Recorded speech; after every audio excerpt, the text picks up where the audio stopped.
Bueno, buenos días. Hemos venido aprendiendo del Señor muchas cosas durante toda esta cuarentena a través de los diferentes hermanos que han estado predicando y hemos sido edificados gracias, y como decía Sami, a la palabra de Dios que es viva y eficaz. En las últimas intervenciones que había tenido, estuvimos estudiando durante 3 enseñanzas el tema de la santificación y aprendimos muy por encima de lo que significa la santificación. Hoy vamos a aprender, no vamos a hacerlo en 3 enseñanzas, trataremos de que sea solamente una, un tema muy importante con respecto a la salvación, y ese tema tiene que ver con la redención, o no tiene que ver, el tema es la redención. Es una palabra que nosotros usamos permanentemente en nuestro lenguaje cristiano, ¿no? Hablamos de que Cristo nos redimió, hablamos de que somos redimidos, hablamos del propósito de Dios para redimir al mundo.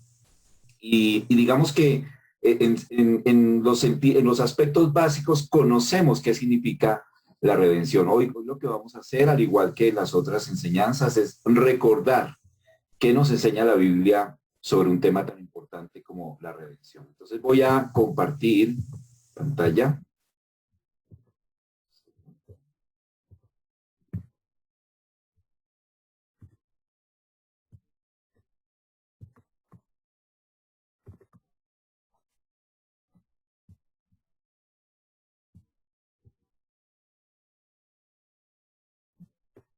Muy bien. Entonces, la redención. ¿Y qué significa en esencia la redención? Cuando nosotros vamos a entender el significado de un vocablo, de una palabra de la escritura, normalmente acudimos a un diccionario, porque el diccionario, digamos, que nos ayuda a entender de una mejor manera cuál es el significado o el alcance de esa palabra.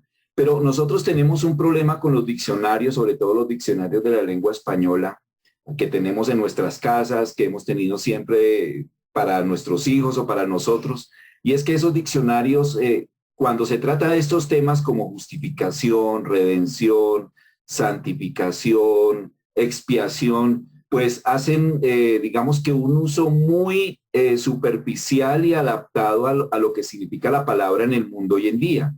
Y si lo tratan de abordar desde un punto de vista espiritual, pues normalmente se recurre a la Iglesia Católica Romana para entender un poquito el significado.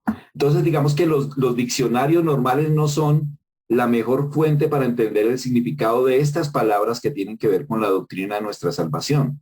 Para entender su significado tenemos que ir a la Biblia.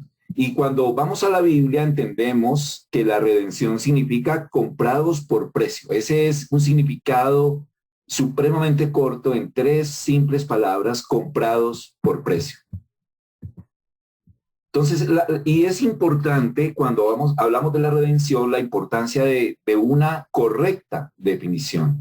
Entonces, para entender qué significa la redención, debemos conocer el uso que tenía la palabra, luego de considerar su empleo según la inspiración divina y evaluar el contexto dentro de la revelación que hemos recibido a través de Cristo y los apóstoles.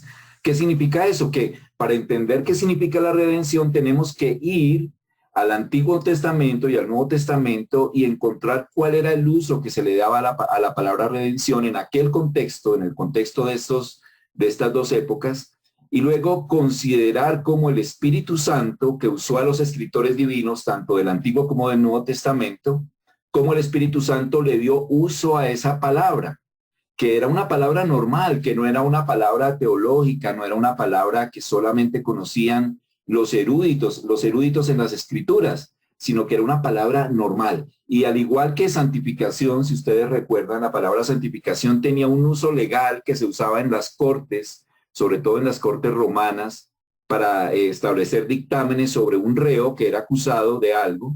Era una palabra legal. La palabra redención tenía un uso comercial, como decir comprar, como decir adquirir, como intercambiar, cosas como esas, palabras que nosotros usamos en nuestro argot popular cuando hablamos de comercio, cuando hablamos de ir a comprar algo, a negociar algo. Entonces la palabra redención tenía un uso comercial o económico, si lo queremos decir. en el Nuevo Testamento. En el Antiguo Testamento la palabra redención tenía un uso diferente, que lo vamos a estudiar ahorita, pero es increíble cómo Dios usa esos dos sentidos de redención del Antiguo Testamento y del Nuevo Testamento para hablarnos a nosotros hoy en día con respecto a la redención que tenemos a través de la sangre de nuestro Señor Jesucristo. Entonces, la palabra redimir pero la palabra redención es en esencia un sustantivo y su verbo es redimir. Y el verbo redimir significa libertar o sacar de la esclavitud al cautivo mediante un precio. Esa era la palabra redimir. Cuando una persona libertaba a un esclavo del mercado de los esclavos o lo compraba del mercado de los esclavos o de alguien que lo tenía esclavo de su cautividad y pagaba un precio por ese esclavo, pues esa palabra que se usaba era redimir. Entonces, si tú ibas a un mercado de esclavos y comprabas un esclavo para sacarlo de su cautividad, ese proceso comercial a través del cual pagabas un precio se expresaba por la palabra redimir, obviamente la palabra griega. Redimir es la traducción al español. El sinónimo, existe un sinónimo que en la escritura lo tenemos también de la palabra redimir y es la palabra rescatar. Entonces la palabra rescatar significa recobrar por precio o por fuerza una persona o cosa. Y en cierto sentido es muy parecido cuando hoy en día secuestran a alguien, entonces le dicen a la familia, bueno, esa persona la tenemos secuestrada, entonces queremos que usted pague un rescate, ¿sí? Que pague un dinero para que nosotros soltemos a esa persona que la tenemos presa. Entonces, cuando la familia reúne su dinero y paga esa plata para sacar a su familiar de esa penosa situación del secuestro, se dice que la familia pagó un rescate. Entonces, la palabra redimir y rescatar son sinónimos y tienen que ver con algo muy importante. Entonces, rescate no solo es la acción o el efecto de rescatar, sino que también la palabra rescate tiene que ver con el dinero con el que se rescata. Es decir, si alguien tuviese un familiar que está secuestrado, dice, yo pago un rescate de tantos millones de pesos. Entonces, el rescate no solamente es la acción o todo el proceso de pagar un dinero para rescatar a alguien, sino el mismo dinero con el que yo pago se constituye en rescate. No sé si me hago entender. Entonces, no solamente la acción de rescatar, sino el mismo dinero, el mismo pago se refiere a esa acción. Entonces, redimir o rescatar es más que una simple liberación, pues también destacamos el aspecto del precio del rescate.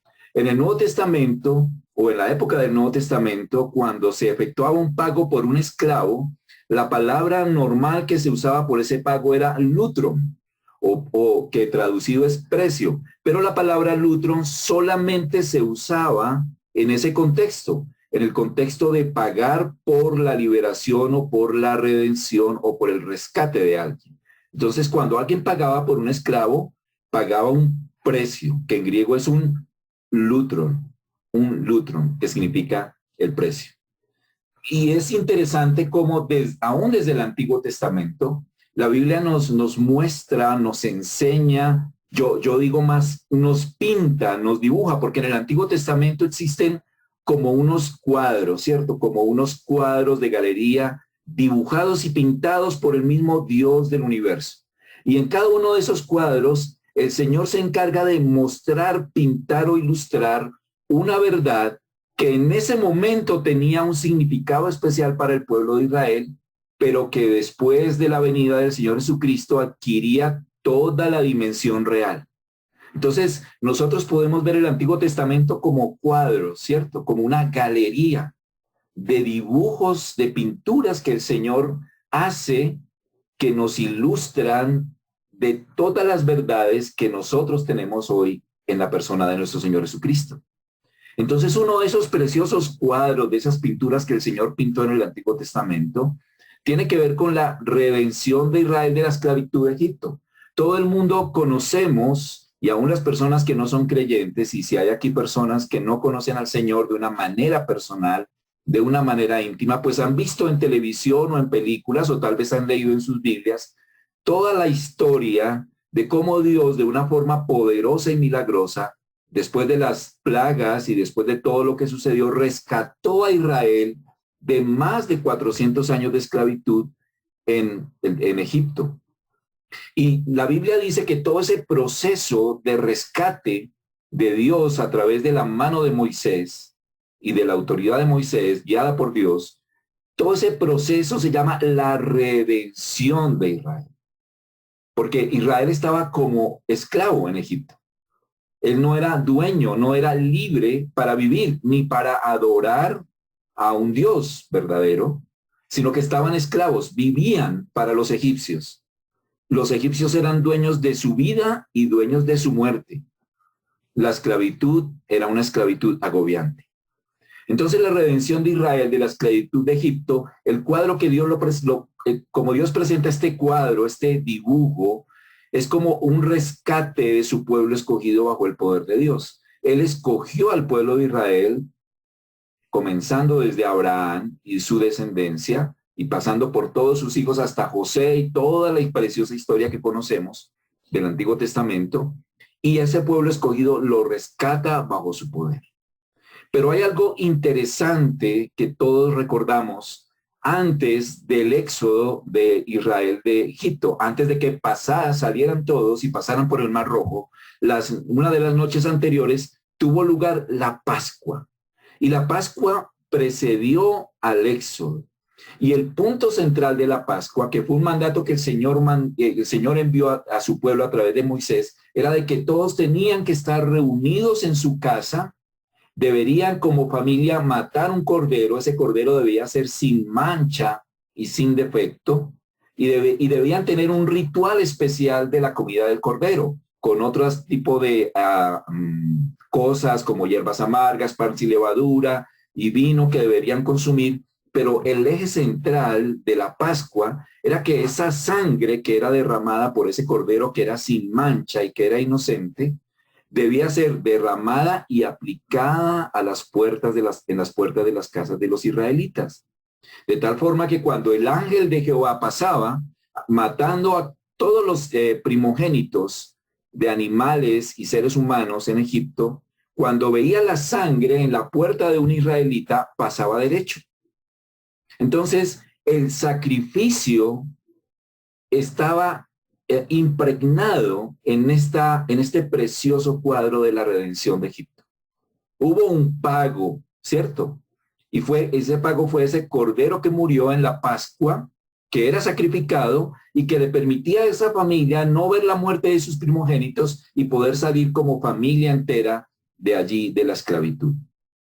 Recordemos que la Pascua era una preciosa ilustración, era otro cuadro como estos que estamos mencionando, otra pintura preciosa que Dios colocó en el Antiguo Testamento para ilustrarnos sobre la obra de Cristo que nosotros conocemos ya hoy en día, después de su venida y su sacrificio por nosotros.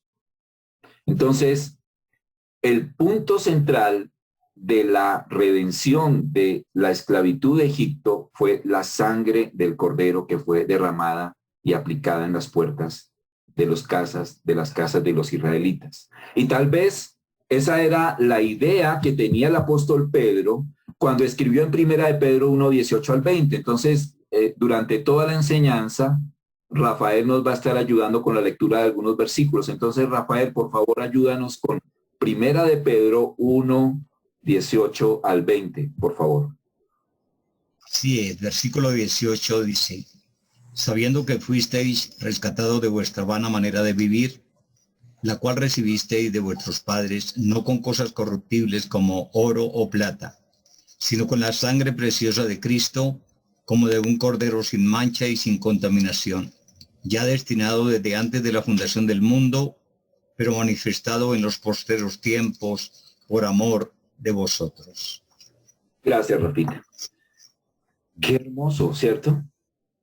El apóstol Pedro en el Nuevo Testamento nos escribe a nosotros también, tal vez teniendo en mente el sacrificio de ese cordero pascual como anticipación a la redención de la esclavitud de Egipto, del pueblo de Israel. ahora nos habla a nosotros hoy en día. Y dice, sabiendo que fuisteis, miren la palabra allí, fuisteis rescatados, fuisteis redimidos, fuisteis comprados. ¿Comprados de dónde?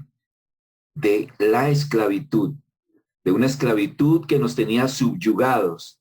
Obviamente hoy en día no existe una esclavitud como la de aquella época. Tal vez ninguno de nosotros, o tal vez no, ninguno de nosotros hemos sido esclavos de nadie. Pero la Biblia sí nos dice que todos nosotros como seres humanos somos esclavos del pecado. Aquel pecado que nos gobierna, aquel pecado que se adueña de nuestros miembros, aquel pecado que nos lleva siempre a desobedecer a Dios. Aquel pecado que trae frustración, tristeza, amargura y vacío a nuestra vida. Éramos esclavos de ese pecado.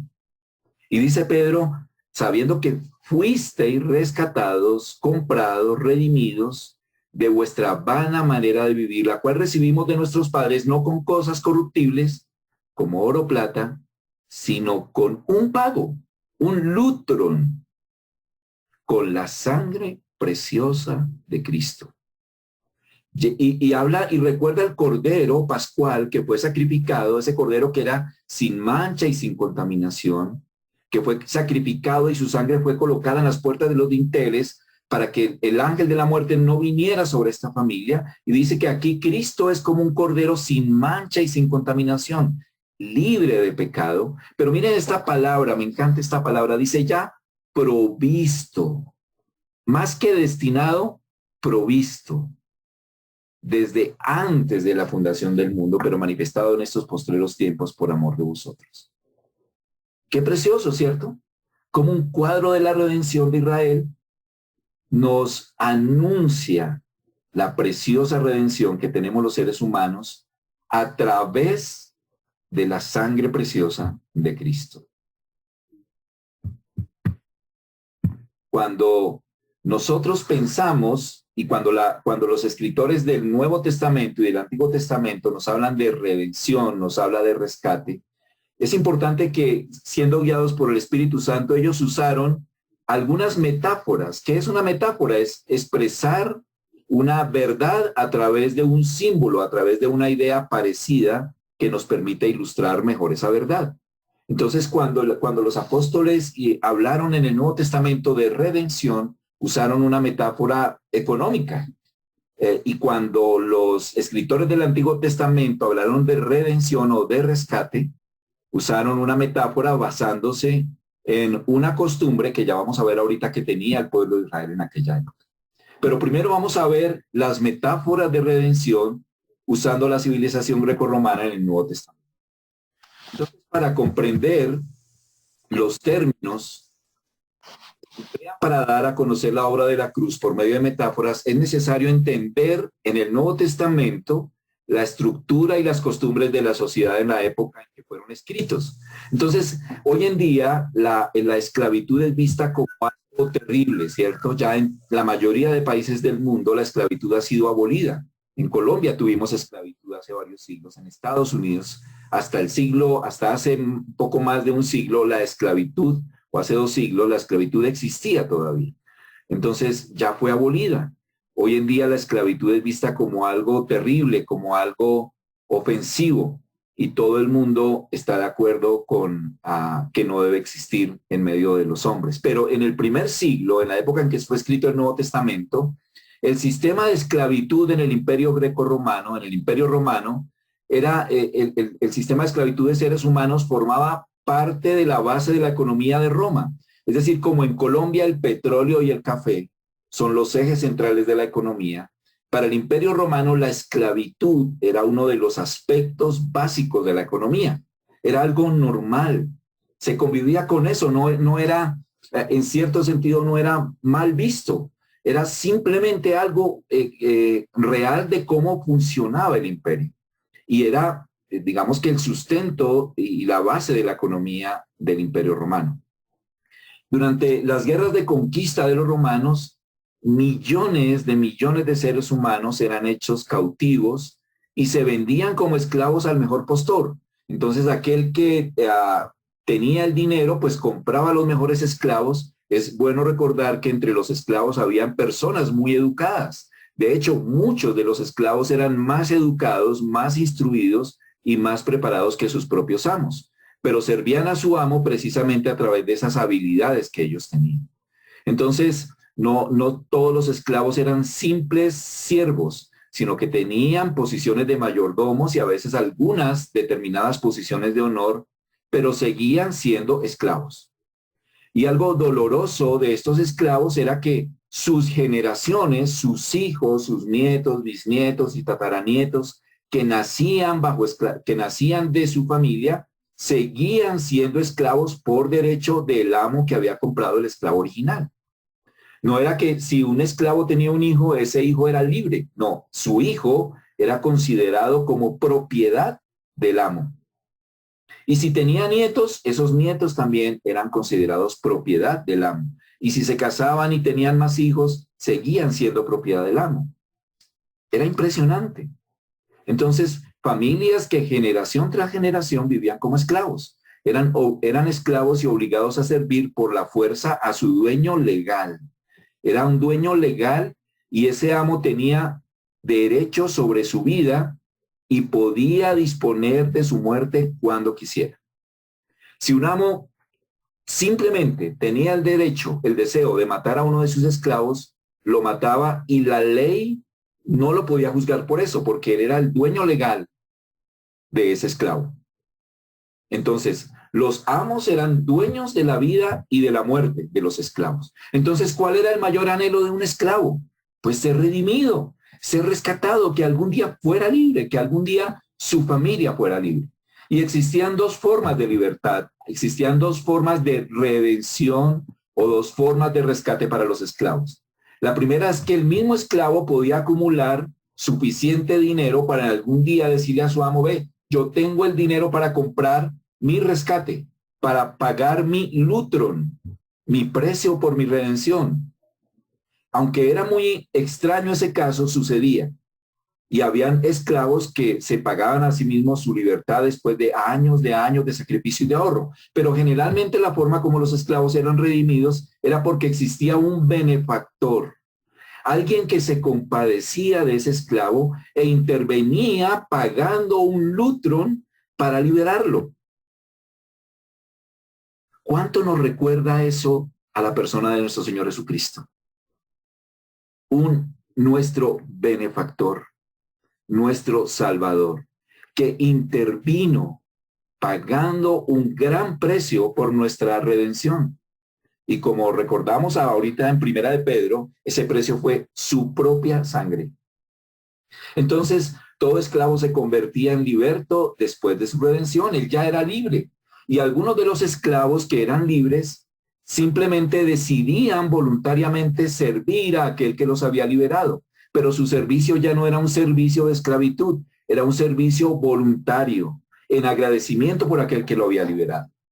Y ahorita más adelante vamos a aprender un poquito más sobre esa actitud de un esclavo liberado. Entonces, esta metáfora que usaron los escritores del Nuevo Testamento para hablar sobre el acto del Redentor, nos recuerda al Redentor de Cristo, a Cristo como el Redentor de la raza humana. Y cuando ellos hablaban de redención en los escritos, cuando Pablo escribía en sus cartas de Cristo que nos redimió a través de su sangre, cuando el apóstol Pedro decía, habiendo sido redimidos por la sangre de Cristo, todo el mundo entendía el significado, porque todo el mundo sabía lo que significaba la redención. Entonces, cuando le hablaban de Cristo pagando un precio, dando su sangre por ellos, entendían que estaban esclavos, entendían que había una esclavitud en su alma que los subyugaba y que Cristo había venido a pagar un precio en la cruz, que era su sangre, para que ellos fueran libres de ese pecado del cual eran esclavos.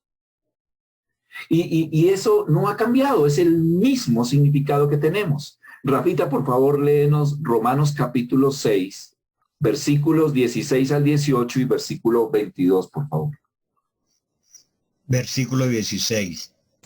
¿No sabéis que si sometéis a alguien como esclavos para obedecerle, sois esclavos de aquel a quien obedecéis, sea del pecado para muerte o sea de la obediencia para justicia? Pero gracias a Dios que aunque erais esclavos del pecado, habéis obedecido de corazón a aquella forma de doctrina a la cual fuisteis entregados. Y libertados del pecado, vinisteis a ser siervos de la justicia. Versículo 22. Mas ahora que habéis sido libertados del pecado y hechos siervos de Dios, tenéis por vuestro fruto la santificación y como fin la vida eterna. Gracias, Rafa. Y que miren lo que dice el versículo 18. Dice, y libertados del pecado, vinisteis a ser siervos de la justicia. Y el versículo 22 nos dice algo muy parecido. Dice, mas ahora que habéis sido libertados del pecado y hechos siervos de Dios. Fíjense lo que aprendimos ahorita. Nosotros como esclavos fuimos libertados por el Señor. Pero fuimos libertados para que ya no sigamos en esclavitud, sino para que de corazón sincero sirvamos al Señor. Y a veces es hermoso ese concepto porque nos ayuda a entender el porqué de nuestro servicio al Señor, el por qué debemos consagrar nuestras vidas al Señor para servirle. Porque no lo hacemos por obligación, hermano, no lo hacemos porque los líderes nos exigen que lo hagamos, o no lo hacemos porque nos vemos forzados a hacerlos, sino que lo hacemos por amor a aquel que nos compró, que pagó tan precioso precio por nosotros. Si Él nos liberó del pecado, venimos a ser siervos de Dios. Entregamos nuestra vida al Señor para ser usada por Él. ¿Cómo está nuestra vida en ese sentido? ¿Somos siervos realmente del Señor? Puede que seamos cristianos, puede que seamos creyentes, pero ¿somos siervos del Señor? Es un tierno llamado, ¿cierto? Es un tierno llamado de Dios a que le sirvamos una vez hemos sido rescatados por la sangre de su Hijo. Y dice el versículo 22, y hechos siervos de Dios, tenéis por vuestro fruto la santificación y como fin la vida eterna. Vamos a aprender un poquito más de eso ahorita, en otros versículos. Otro aspecto importante es que Cristo no solo pagó el rescate, sino que Él mismo es el rescate. Recuerden cuando hablábamos ahora de el lutron, que la acción de rescatar no solamente es el proceso del rescate, sino que el pago que se da es el mismo rescate. Y leamos, Rafita, por favor, Primera de Timoteo, capítulo 2, versículos 5 al 6, y todos, por favor, pongámosle atención y cuidado a este versículo o leámoslo en nuestras Biblias. Entonces, Rafita, demos unos segundos para que todos los hermanos busquen y todos los invitados, Primera de Timoteo 2, 5 al 6.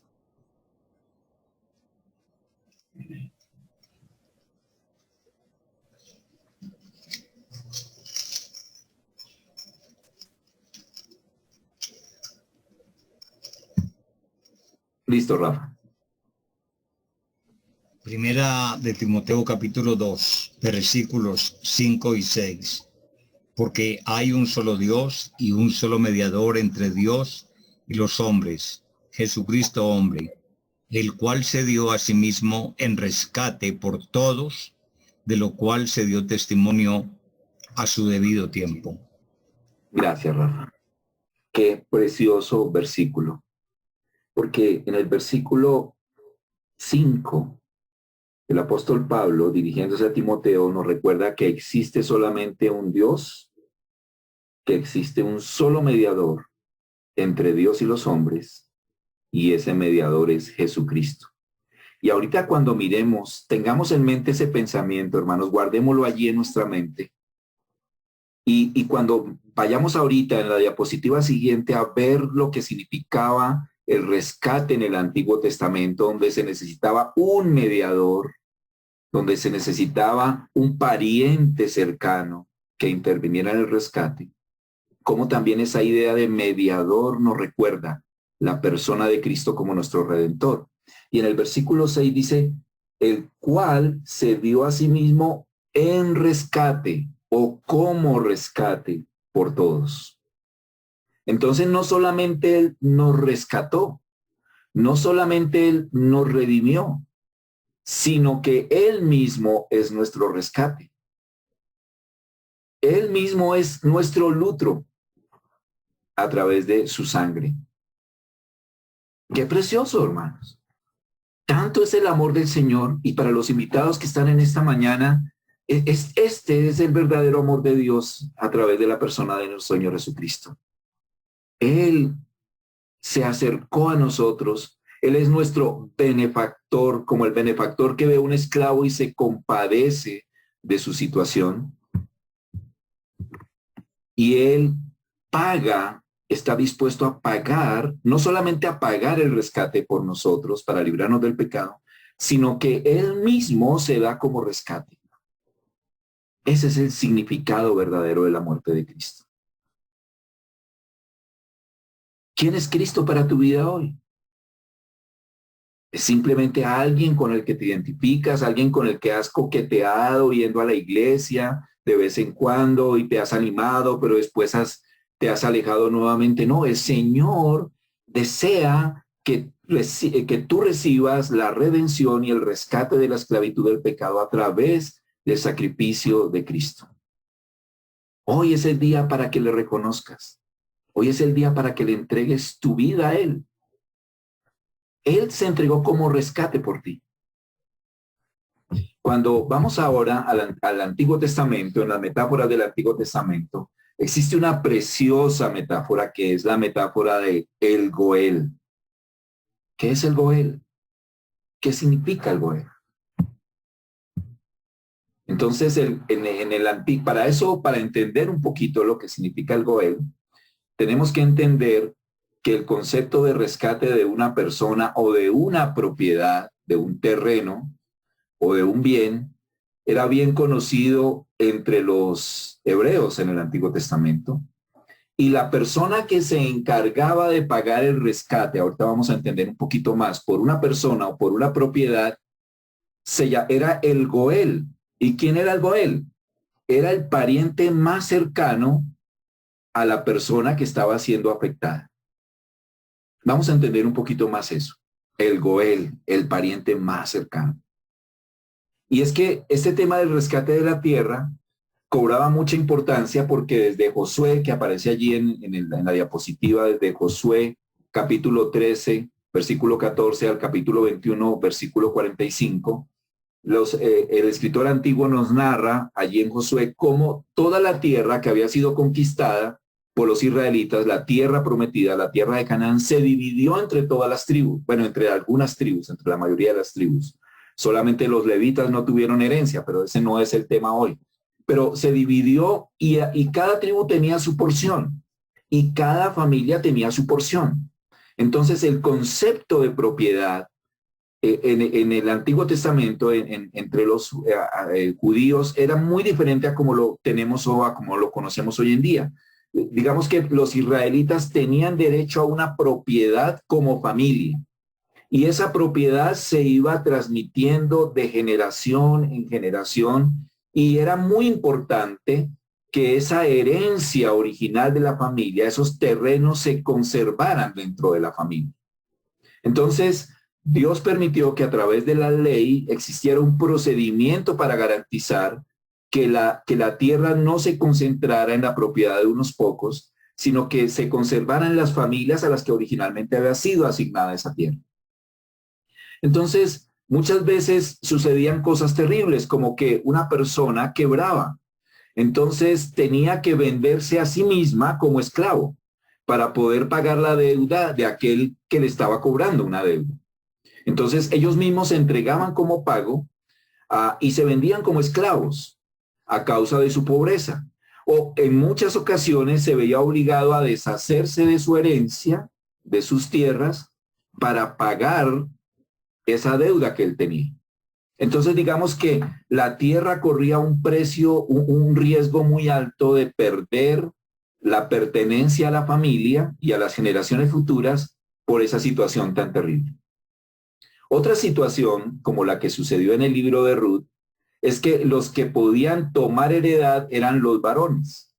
Entonces, en el caso de Ruth, que no tenemos tiempo para aclararlo acá, todo el entorno, Noemí era una mujer judía que había sido, se había ido de su tierra y había tenido sus hijos que se casaron con mujeres moabitas y regresó a su nación, a Israel, y no tenía descendencia, no tenía un varón en su familia que pudiera le permitiera a ella disfrutar de el terreno al cual tenía derecho.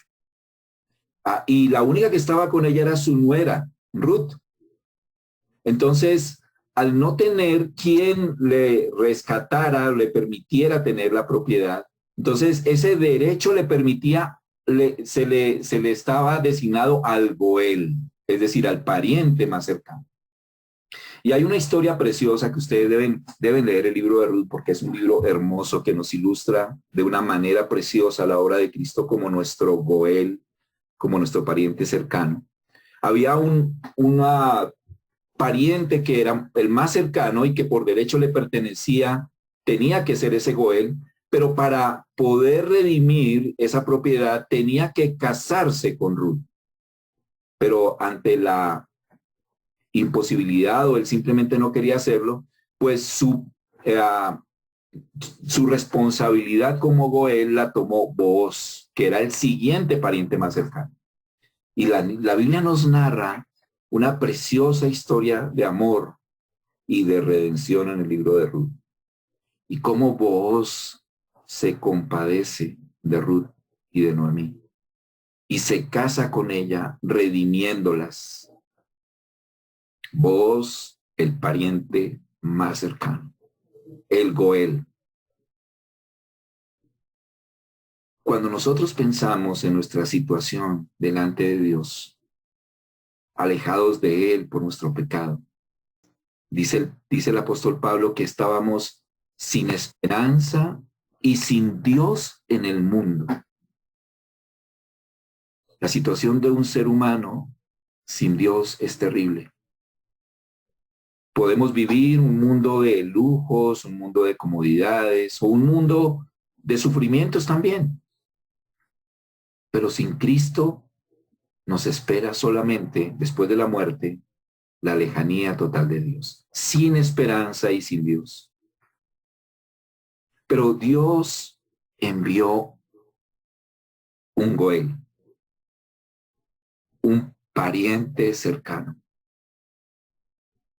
Y envió a nadie más y a nadie menos que a su Hijo, Dios hecho hombre.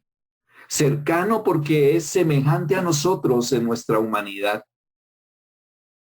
Y se hizo hombre para ser nuestro Goel, para rescatarnos, para redimirnos. Y esta figura pasa al Nuevo Testamento y a la luz de la revelación muestra la persona del Redentor o el Goel único que podía pagar el precio de rescate. Fue nuestro gran Dios y Salvador Jesucristo, quien se dio a sí mismo para redimirnos de nuestros pecados. Rafita, por favor, leamos Tito capítulo 2, versículos 13 al 14. Esperemos unos segunditos mientras todos lo buscan. Tito capítulo 2, versículos 13 al 14.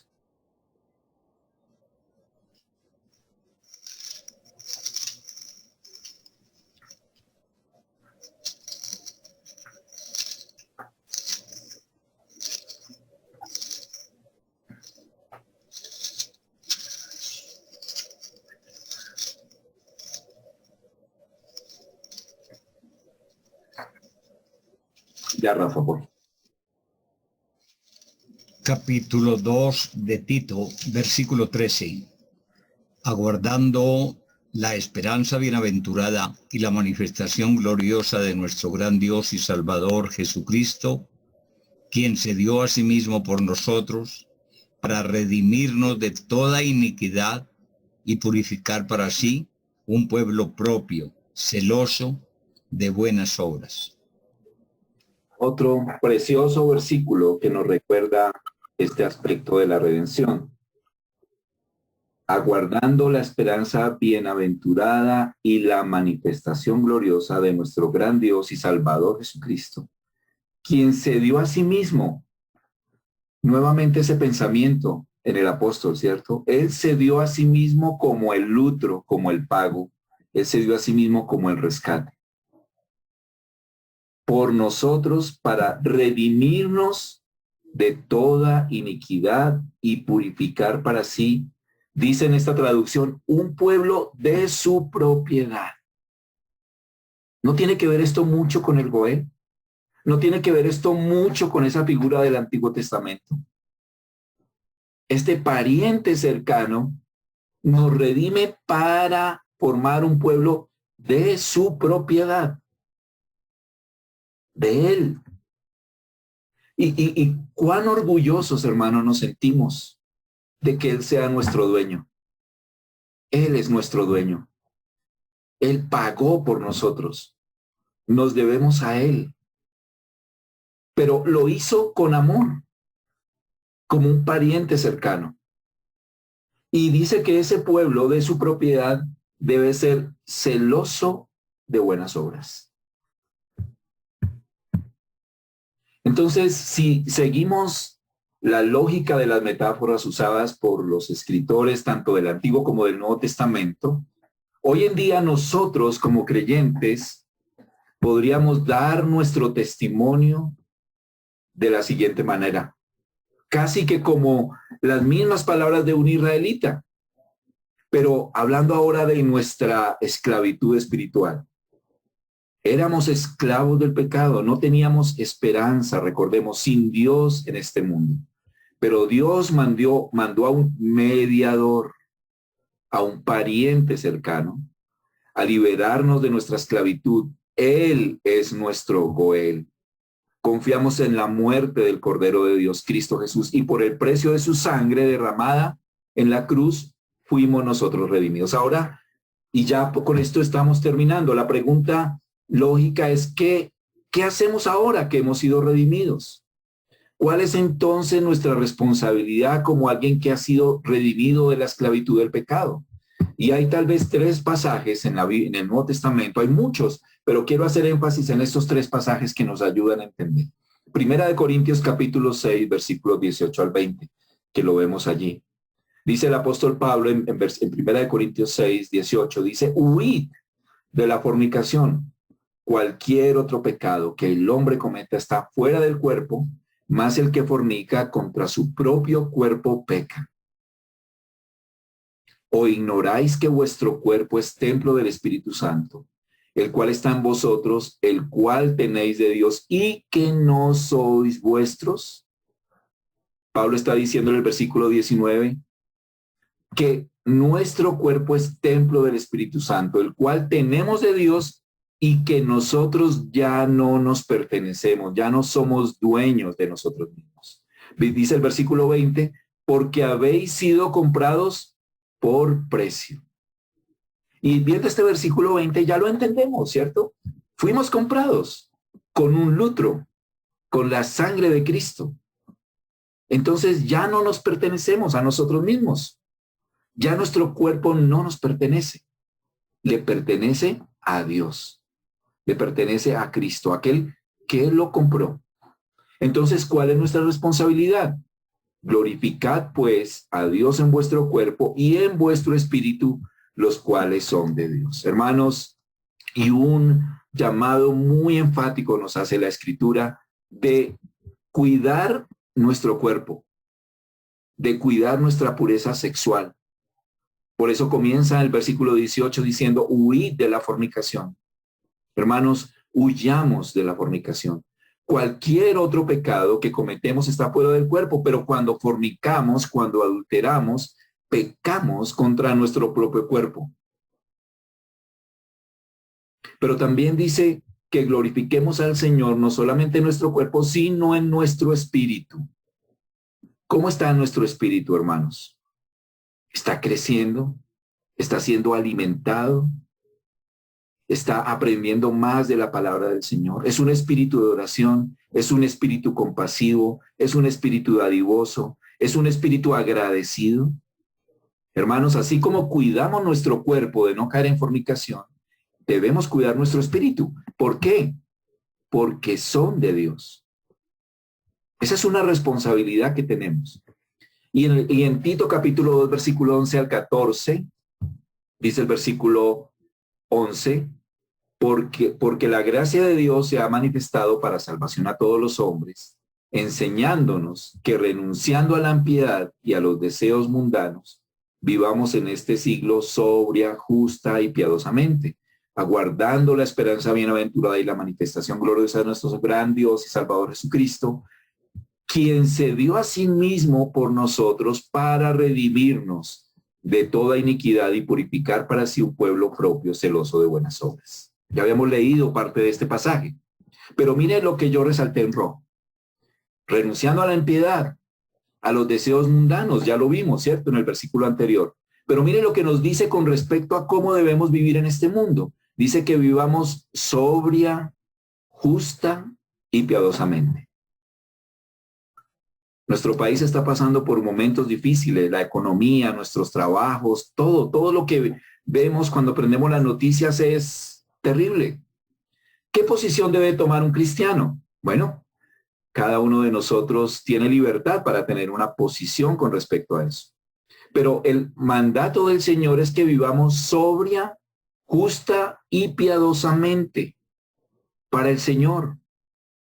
Que no nos enredemos en las cosas que este mundo nos llama a enredarnos, sino que vivamos para Él en sobriedad, en justicia y en piedad. Y con una actitud, aguardamos su venida. ¡Qué precioso! Aguardamos su venida. Sí, nuestro país está terrible, pero yo quiero vivir sobria, justa y piadosamente. Eso deberíamos decir todos nosotros como creyentes, ¿cierto? Y cuando buscamos que nos estamos desviando, volvamos a ese principio y esperemos la venida de nuestro Señor. Es una esperanza que tenemos como creyentes, que el mundo no tiene y que debemos disfrutar. Nadie en este mundo nos traerá bendición. Nadie en este mundo nos traerá paz. Nadie en este mundo nos traerá total bienestar. Solamente el Señor Jesús cuando venga. Amén. Y el último versículo, y con esto terminamos, Romanos capítulo 12, versículo 1 al 2. Así que, hermanos, os ruego por la misericordia de Dios que presentéis vuestros cuerpos en sacrificio vivo, santo, agradable a Dios, que es vuestro culto racional. No nos conformemos a este siglo, sino transformaos por medio de la renovación de vuestro entendimiento para que comprobéis cuál sea la buena voluntad de Dios, agradable y perfecta. Entonces, siendo ya rescatados por nuestro Señor Jesucristo, siendo ya comprados por Él, perteneciéndole a Él, debemos presentar nuestros cuerpos como un sacrificio vivo, santo y agradable a Dios.